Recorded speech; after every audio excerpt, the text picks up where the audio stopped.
இந்த உதயநிதி ஆபாச நிதி தேவையில்லாம வாயை விட்டு மாட்டிக்கிட்டான். நேற்று தஞ்சாவூர்ல விவசாயிகள் ஆர்ப்பாட்டம்னு சொல்லி முதலமைச்சரையும் பெண்களையும் கொச்சப்படுத்துற மாதிரி பேசி வச்சிருக்கேன் இந்த நாய்.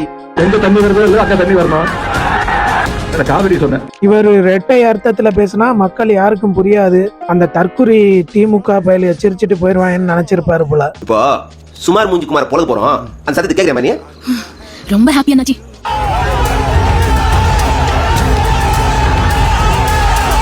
இன்னைக்கு அதிரடியா போலீஸ் அவர் வீட்டுல போய் கைது பண்ண போனா 10 நிமிஷம் கொடுங்க 10 நிமிஷம் கொடுங்கன்னு அழுகிறேன் உட்காந்துக்கிட்டு பாத்ரூம்ல உட்காந்து 10 நிமிஷம்னு 1 மணி நேரம் 2 மணி நேரத்தை டிலே பண்ணி அவங்க அங்க காசை கொடுத்து கூட்டத்தை கூட்டிட்டாங்க.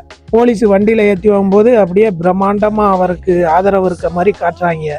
கைது செஞ்சு வேணுல போலீஸ் ஏத்தும் போது கூட சிரிச்சுக்கிட்டு போறான் இந்த நாய். அப்ப அவனுக்கு அறிவு இருக்கா? கொஞ்சமாச்சும் உணர்ந்திருக்கானா அவன் பேசுனது தப்புன்னு? எந்த வருத்தமும் இல்ல. இவனை எல்லாம் தலைவர்னு சொல்லி பின்னாடி தெரிகிற தொண்டர்களை நினைச்சாதான் நம்மளுக்கு பாவமா இருக்கு. எப்பதான் இந்த மக்கள் திருந்துவாங்கன்னு தெரியல. அந்த கூட்டத்துல என்ன பேசி வச்சிருக்கான்னு நீங்களே பார்த்து புரிஞ்சுக்குங்க. அவருக்கு இருக்கிற கூடிய ஒரே கவலை என்ன? எங்க தண்ணி வருதோ இல்ல அங்க தண்ணி வரணும். நம்ம தளபதி நேர்மையான வழியில நல்ல ஆட்சியை கொடுத்துக்கிட்டு இருக்காரு.